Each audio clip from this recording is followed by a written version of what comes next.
When the United States military needed masks, a sewing circle in Oklahoma City answered the call. I sew a lot of masks, and I cut masks, and I deliver masks.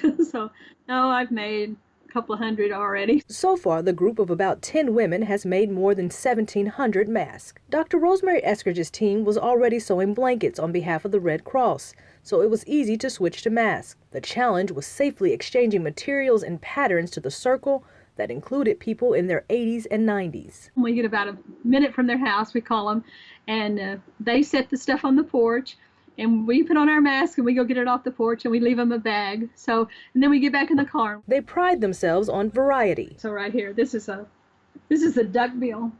See how it does that?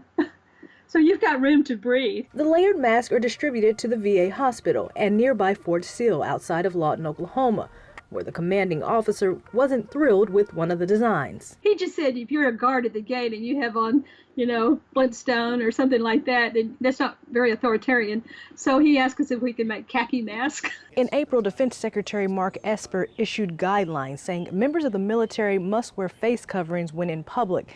That includes family members on base and when visiting places like the commissary. Like many places across the country, the military and VA hospitals have had their fair share of coronavirus outbreaks. The military and veteran hospitals are still open, and we really want the medical professionals to have the PPE materials that they need. So these face coverings are really just an alternative to that when the medical grade isn't necessary. Eskridge's Sewing Circle isn't the only group across the country making masks for the military.